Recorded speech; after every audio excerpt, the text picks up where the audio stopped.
Merci de nous rester fidèles sur www.gms.sn. Tout de suite, le journal. Tournée à Ziguinchor du coordonnateur du programme de renforcement de la résilience à l'insécurité alimentaire et nutritionnelle au Sahel, Younoussa Mbalo a fait cette visite pour s'enquérir de l'état d'exécution des financements du dit programme. La région de Sédhiou a abrité la 9e édition du Forum social sénégalais sous le thème Paix, sécurité, migration dans la Sénégambie méridionale. Vous entendrez dans ce journal le professeur Noa Cissé, panéliste du jour. L'actualité internationale, la page des sports et la revue de la presse mettront fin à ce journal. Tout de suite, le développement. Bienvenue à tous. Le programme de renforcement de la résilience à l'insécurité alimentaire et nutritionnelle au Sahel a effectué une tournée à Ziguinchor pour s'enquérir de l'état d'exécution de ces financements.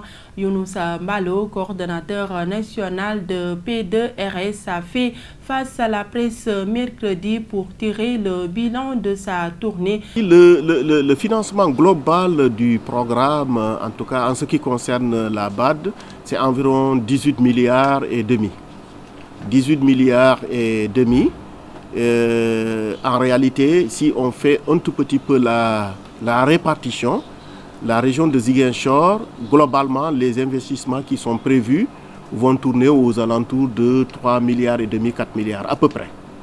Et alors, ces 3 milliards, 4 milliards à peu près, 3 milliards et demi, 4 milliards, en termes de marché, aujourd'hui, réellement en cours, on dépasse le milliard. On dépasse le milliard, c'est-à-dire si on comptabilise tous les marchés en cours, je pense qu'on est aux alentours de 1,5 milliard à peu près. Hein. Et il y a des marchés également aussi en vue et qui vont nous permettre, en tout cas, d'atteindre très facilement ces montants. Et ça, si je parle de ces montants, il s'agit uniquement des travaux d'infrastructure, parce qu'il y a aussi un autre volet, le volet renforcement de capacité que je n'ai pas en tout cas pris en compte. Aujourd'hui donc, c'est Ziguinchor et Fatick, je pense, d'ailleurs si on fait un tout petit peu l'équilibre, en tout cas, qui sont concernant surtout le volet lutte anti-sel, qui sont les principaux bénéficiaires, Fatick et Ziguinchor. L'impact attendu, si on part du principe qu'avec les changements climatiques, il y a eu beaucoup d'abandon de terres qui étaient jadis rizicultivées à cause du sel. Nous projetons carrément de récupérer, de valoriser plus de 3000 hectares. Ça, c'est quand même important. Plus de 3000 hectares qui sont abandonnés parce que salinisés, mais grâce aux ouvrages que nous avons réalisés, qui vont en tout cas être récupérés et très rapidement être valorisés par les populations qui vont reprendre un peu la culture de riz. Pour motiver davantage les volontaires communautaires, la Fédération Dimbaya Kanyalen a octroyé 20 vélos accompagnés de diplômes de satisfecit à 20 de ces relais. La cérémonie de remise a eu lieu ce jeudi 3 mai à Ziguinchor sous la présence de plusieurs autorités locales. C'est un reportage de Sissa Okoli. La Fédération Dimbaya Kanyalen a décerné 20 diplômes de satisfecit accompagnés de 20 vélos à 20 de ses relais communautaires pour service rendu à la communauté. Une cérémonie qui entre dans le cadre de la célébration de la journée du volontaire communautaire. Talan Ndiaye est le président de la Fédération Dimbaya Kanyalen. Nous sommes aujourd'hui réunis dans cette journée qui est très honorable pour les remercier de tous les efforts qu'ils fournissent dans des périodes très difficiles. Que ce soit chaud ou froid, ils sont toujours au niveau du terrain pour appuyer la Fédération Dimbaya et tous les acteurs qui travaillent dans le domaine du développement durable pour que tout le monde réussisse pour le bien-être de la communauté tout entière. Nous sommes déjà satisfaits, hein? C'est le satisfait total. C'est un peu pour les encourager davantage. Parce que ça, c'est une récompense qu'on a un peu soutenu par la remise d'attestation de reconnaissance à leur endroit. Parce qu'ils ont beaucoup fait pour les enfants, pour les femmes et pour toute la communauté tout entière. On envisage maintenant pour les prochaines éditions de leur remettre un matériel roulant et effectivement mieux renforcer leur capacité dans tous les domaines. Ces volontaires magnifient le geste qui, selon eux, contribuera à faciliter leur travail. Ces vélos-là pour nous permettre à circuler dans tous les 4 coins du quartier, voilà, soit les 4 coins de Ziguinchor. On a beaucoup de difficultés parce que pour partir, parfois on te dit que sous le soleil va nous écrire une lettre en ce moment-là parce que les lettres, si ça dure avec nous, les lettres vont dans le pendule, madame vont dans les rouges. On est obligé d'écrire les lettres dans le chaud. Bon, si le vélo arrive à nos jours, vraiment, ça peut nous soulager beaucoup de choses. Ces traits d'union entre la fédération et les familles bénéficiaires des programmes de cette ONG travaillent dans le volontariat depuis maintenant plusieurs années. Ces vélos vont les galvaniser davantage aux grandes dames des populations. A signaler que durant cette cérémonie à laquelle a pris part l'IF de Ziguinchor, des intrants didactiques ont été remis à des écoles et un chèque pour faciliter les déplacements de contrôle des inspecteurs. L'université Assane Seck de Ziguinchor multiplie ses initiatives dans la prise en charge des préoccupations de la communauté. La piste de l'énergie renouvelable est celle examinée par des chercheurs pour réduire la fracture énergétique en Casamance. C'est tout le sens de Casamance, un colloque qui a démarré ce jeudi à l'université Assane Seck de Ziguinchor. C'est un reportage de Cheikh Tidiane Cissé. Venus d'Europe, d'Asie, du Maghreb et des autres universités du Sénégal, ces enseignants-chercheurs au nombre de 200 vont pendant 72 heures prendre part à la 6e édition du Casamance Sun, un colloque qui met au centre de la réflexion des participants la problématique de l'énergie renouvelable. Les populations en milieu rural font des kilomètres pour recharger leur téléphone. Donc au moment où ils ont le soleil à plomb, au moment où ils ont l'eau, l'air en plus. Donc l'université va pousser la réflexion dans ce sens pour que ces populations puissent bénéficier des énergies renouvelables en quantité suffisante, mais aussi leur permettre d'améliorer leur qualité de vie. Pour mieux atteindre les objectifs déclarés, pas moins de 3 thèmes seront décortiqués, rassure le président du comité scientifique. On va parler du développement durable, on va parler des sciences de l'ingénieur et de l'innovation. Donc ce sont ces thèmes qui vont être débattus durant 48 heures ici même à l'université Assane Seck de Ziguinchor. Les énergies renouvelables, ce sont des alternatives aux énergies fossiles. Le pétrole, le gaz qui nous coûtent assez cher. Et donc, comme vous le voyez ici, du fait de l'enclavement, la région de Ziguinchor connaît des hausses au niveau des prix du pétrole, du gaz. La cérémonie de lancement de ce colloque, rehaussée par la présence du gouverneur de région et de plusieurs chefs de service, est l'occasion pour le recteur de l'université Assane Seck de Ziguinchor de lever un coin du voile sur l'ambition de ce temple du savoir d'ouvrir dès l'année prochaine une licence en énergie renouvelable au grand bonheur des communautés. Direction Sédhiou, analyser les défis et enjeux de la gouvernance locale et participative des ressources naturelles est l'une des missions de la 9e édition du Forum social sénégalais. Sédhiou a abrité pour la première fois cette rencontre. Les participants venus de la sous-région ont échangé sur le thème paix, sécurité, migration dans la Sénégambie méridionale. Noa Sissi, panéliste que je vous propose d'écouter au micro de Lamine Diop. Je crois que les États doivent être à l'écoute de leur peuple. Des États qui, bien entendu, se barricadent dans des schémas, disons, hérités de l'organisation des puissances de l'Occident, bien sûr, posent beaucoup de problèmes parce que nous, ici, avant le droit latin, il y a le droit coutumier qui a existé. Et ce droit coutumier, c'est le droit qui fait fonctionner pour la plupart beaucoup de nos communautés. Il faut savoir articuler judicieusement, avec intelligence, droit foncier et droit coutumier et droit latin. Dans ce cadre précis, nous appelons les communautés à tirer au fond d'elles-mêmes les ressources et mécanismes traditionnellement utilisés et qui ont consacré cette paix véritablement dans la sous-région. Que je sache, très peu vraiment de guerres intercommunautaires avant la colonisation, Au contraire, des empires et royaumes ou des États, des cités ont pu se développer dans une harmonie parfaite avec les autres, sauf bien entendu la page noire de l'esclavage qui a vu un certain nombre de royaumes guerriers aller à la conquête d'autres pour le transformer en esclaves. Mais hormis cela, bien entendu, la vie a été ici une vie en harmonie et nous souhaitons que les populations aillent puiser au fond véritablement de leur patrimoine culturel, de leur patrimoine historique, les mécanismes nécessaires. Le médiateur de l'université Assane Seck de Ziguinchor a également dénoncé l'exploitation anarchique des ressources naturelles par des réseaux mafieux.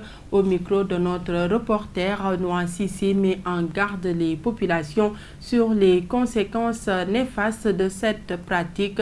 Je vous propose de l'écouter toujours au micro de Lamine Diop. Pour ce qui concerne les ressources de la forêt, que ce soit la faune, que ce soit surtout la flore, elle est en grande convoitise. Les forêts de Casamance, de Guinée-Bissau sont aujourd'hui l'objet d'une exploitation anarchique par des réseaux mafieux, malheureusement, qui risquent d'hypothéquer sous peu ce parc forestier extrêmement important et qui est vital pour nous. De la même manière que nos eaux sont exploitées de manière anarchique par nous-mêmes, par d'autres. Si on ne régule pas tout cela, bien entendu, on va assister à la raréfaction des richesses halieutiques et cela va poser des problèmes. Il en est de même des terres, la pression effectivement sur ces terres, les différents conflits communautaires autour des terres du fait de leur raréfaction et du développement de la démographie constituent aujourd'hui des facteurs de menace qui, si l'on y prête garde, bien entendu, vont être à l'origine de conflits qui ne seraient pas souhaités entre nous. Et c'est pour ces raisons qu'avec nos voisins de Guinée-Conakry, de Guinée-Bissau, mais de Gambie, nous devrions, comme du reste le forum social, l'envisage, il faut mettre en avant les communautés, mettre en avant les mouvements sociaux. Place maintenant à la rubrique Société présentée par Eva Sagna.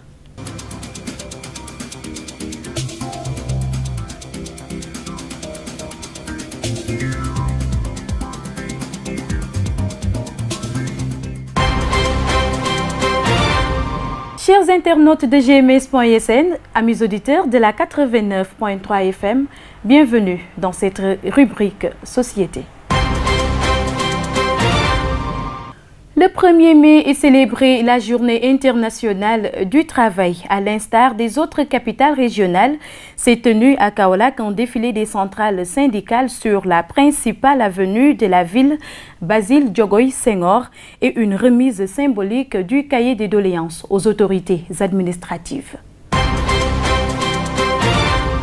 L'adoption du code de la presse dont les décrets d'application seront finalisés d'ici à juin et promulgués dans la foulée.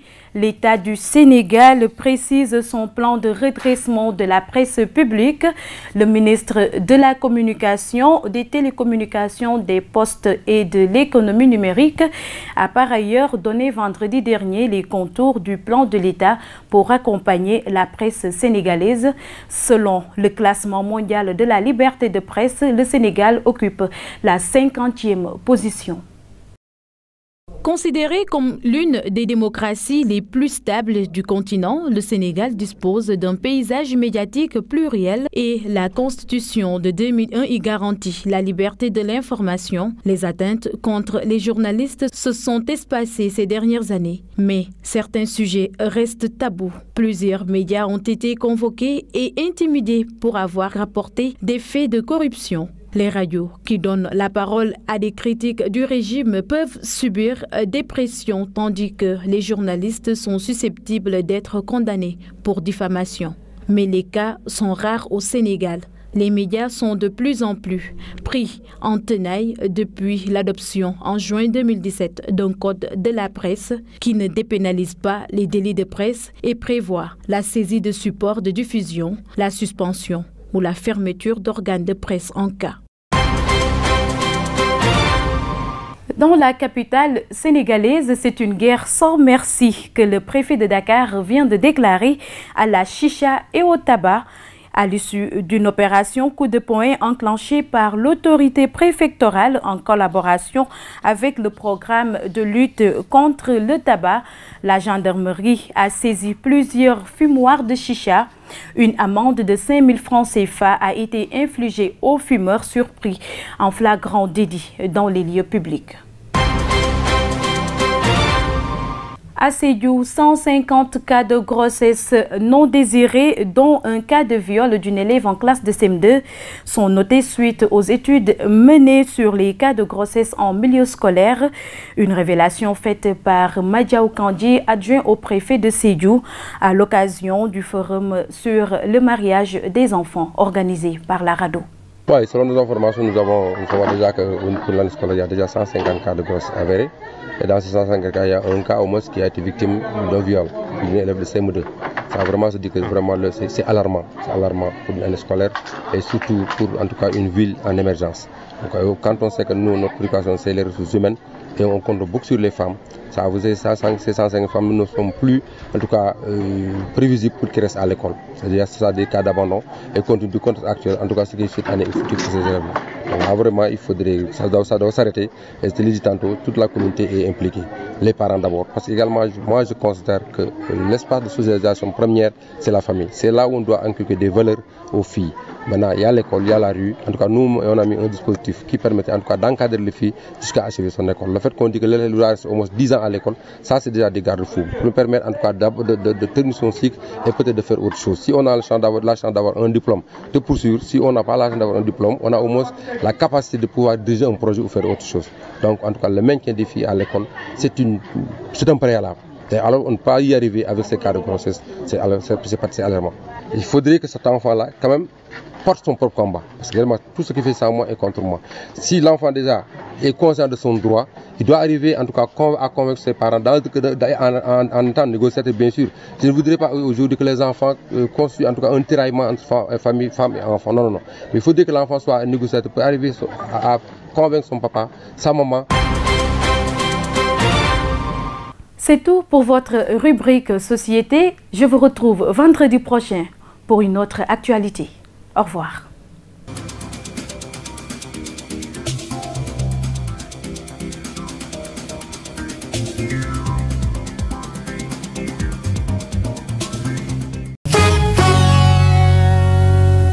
L'actualité internationale de ce vendredi 4 mai 2018 nous mène au Mozambique, en Inde et en France. Synthèse de Memounaba.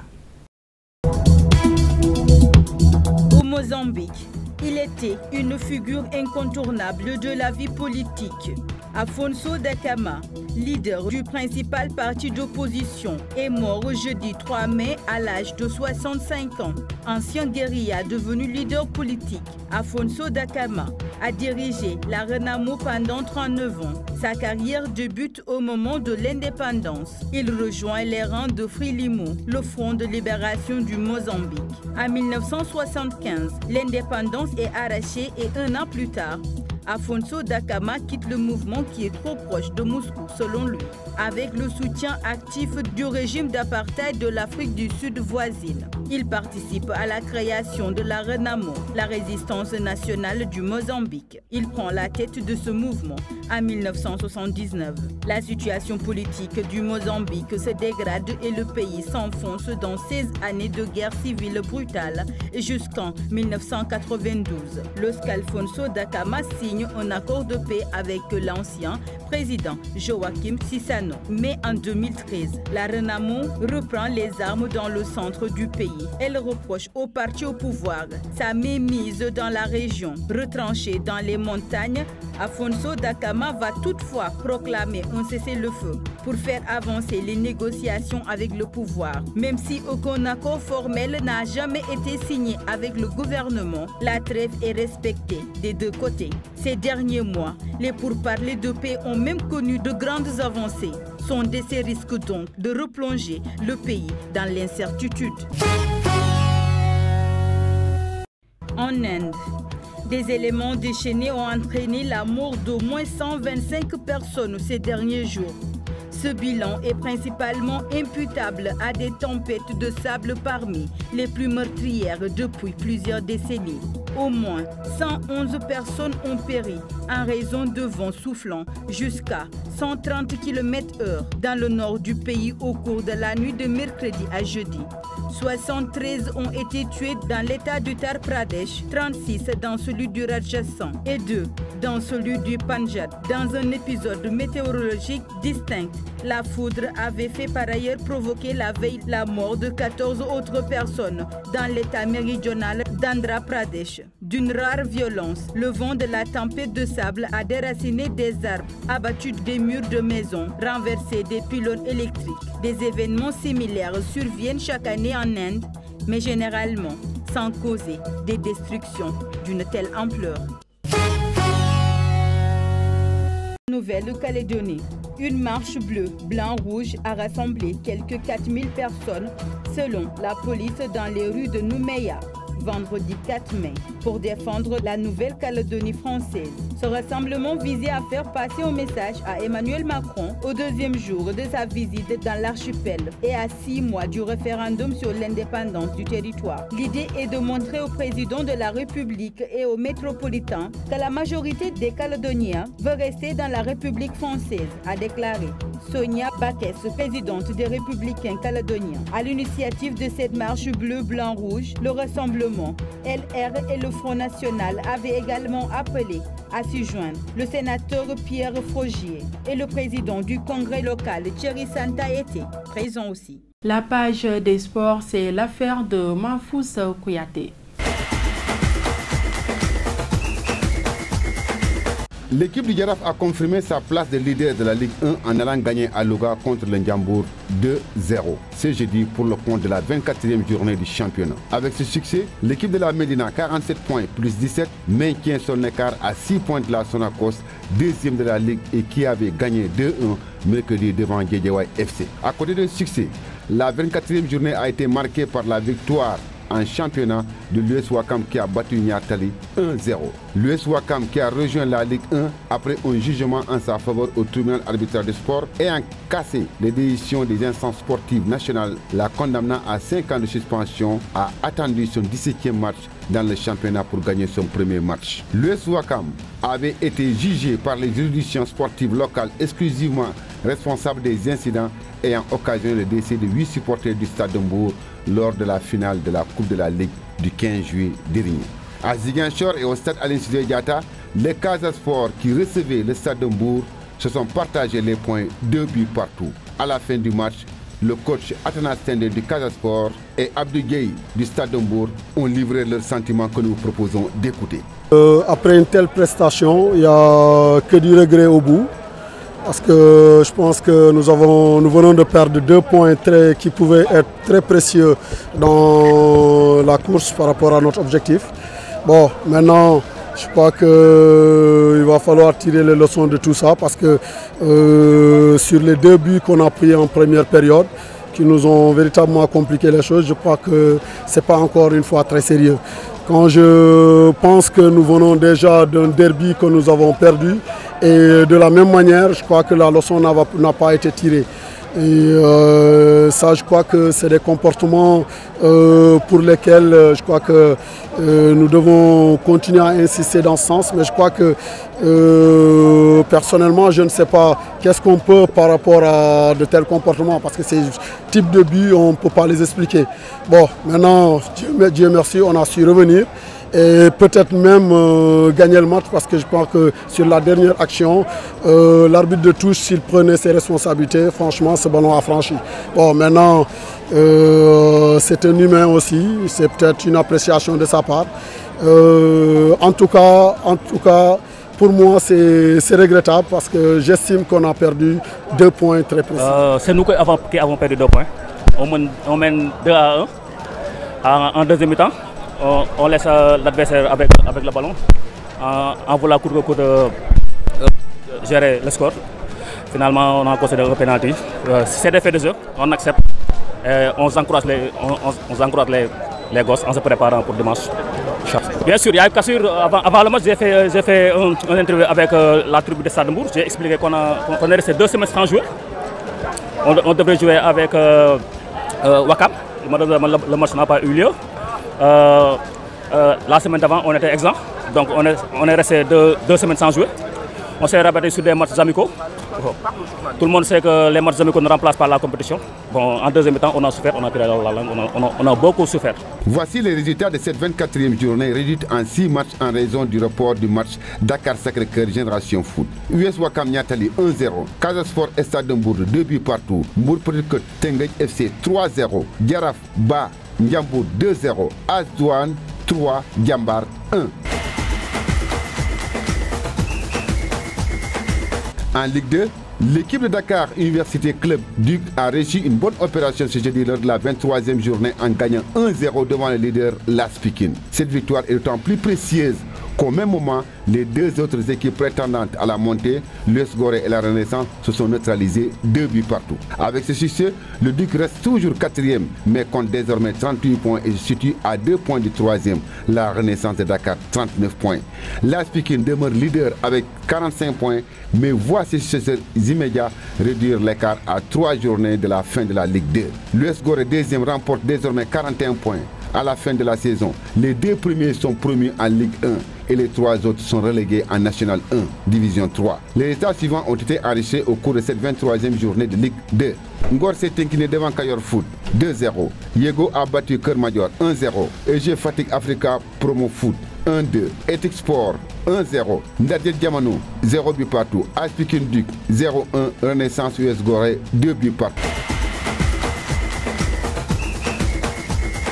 International, au bout du suspense, les Marseillais se sont finalement qualifiés jeudi 3 mai pour leur première finale de Coupe d'Europe depuis 14 ans. Sur la pelouse de RB Salzbourg, les hommes de Rudi Garcia se sont fait peur en concédant 2 buts dans le temps réglementaire. Mais au bout des prolongations, ce sont bien les Olympiens qui l'ont remporté.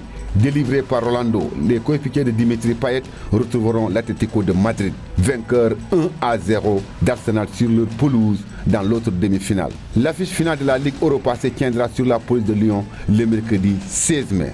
À présent, nous accueillons Sissa Okoli pour la revue de la presse. Bienvenue. La presse quotidienne sénégalaise parue vendredi met le focus sur l'imam Aliou Badara Ndao, dont le procès pour terrorisme avec une trentaine de co-accusés se poursuit devant la chambre criminelle du tribunal de Dakar. Dans enquête, Imam Ndao se dédouane mais se présente en djihadiste pur et dur, ce qui fait dire à Vox Populi que Imam Ndao se purifie du terrorisme et enfile son manteau de djihadiste pur et dur en estimant qu'il est représentant de l'islam sur terre. On n'a jamais parlé d'un projet d'installation d'une cellule djihadiste au Sénégal. Beaucoup de mes élèves sont présents dans la salle. Personne d'entre eux n'a songé faire le djihad, poursuit le mis en cause dans Vox Populi. Il ajoute à la une de l'Observateur: je suis djihadiste pur et dur. J'ai toujours prôné la non-violence. Pourquoi? J'ai gardé dans mon ordinateur des films des exécutions de Boko Haram, 3 points de suspension. Je pratique un djihad pur et dur, soutient Imam Ndao dans Le Témoin. Mais pour Sud Quotidien, il se dédouane à propos de l'installation d'une base terroriste avec Makhtar Diokhane. Ma conception du djihad, précise-t-il, est celle que j'ai apprise de la religion. Parlons tout à fait d'autre chose avec Le Soleil qui consacre sa une à l'ouverture hier de la Biennale de Dakar 3 mai 2 juin 2018 et informe que la subvention est portée à 1 milliard de francs CFA et que le Grand Prix est décerné à la béninoise Leila Adjovi. En politique, l'AS met en exergue ce qu'il appelle violente réplique de la PR contre le médiateur de la République et note que ABC, Aliou Badara Cissé, agace le maquis. Dans ce journal, Seydou Gueye, porte-parole du parti présidentiel et du gouvernement, affirme les sorties récurrentes du médiateur relèvent d'un positionnement politique. Ce qui fait dire à nos confrères de l'AS que le secrétaire exécutif de l'APR réclame sa tête. Je n'ai jamais tenu de tels propos, rétorque Maître Aliou Badara Cissé, en rupture de banc avec l'APR ABC sur siège éjectable, écrit enquête. Ce qui fait écrire à mon confrère de l'Observateur l'Observateur ABC sommet de se taire ou de partir. La tentative de dynamitage du pont de Niambalan par des individus non encore identifiés occupe une place de choix dans la livraison du jour de la presse quotidienne. Mort d'un pêcheur, destruction de cabanes, matériel et argent volé. Mystère autour de l'attaque du pont de Niambalan, écrit pour sa part Enquête quotidien. Les opérations militaires dans cette zone expliqueraient-elles à elles seules cette reprise de braquage et attaque de la part de bandes armées supposées appartenir à Atika, la branche armée du MFDC? Sont-ils l'œuvre de bandes armées incontrôlées à la recherche de moyens de survie? Autant de questions sans réponse qui continuent de susciter le débat dans la capitale méridionale du pays, s'interroge Enquête. Un mort, le pont de Niambalan endommagé, note pour sa part Le Soleil. En sport, Stade note sur sa page de titre mondial 2018, prime de participation 20 millions pour chaque lion. Bekay Mbaye déchire tout, titre sur le lambe, le quotidien de la lutte sénégalaise. En détail, ce journal nous informe que, d'après Bekay Mbaye, le contrat Gaston Balagueye 2 n'est pas valable. Bonne lecture. C'était le dernier élément de ce journal. L'information continue sur www.gms.sn. Merci de votre fidélité et au revoir.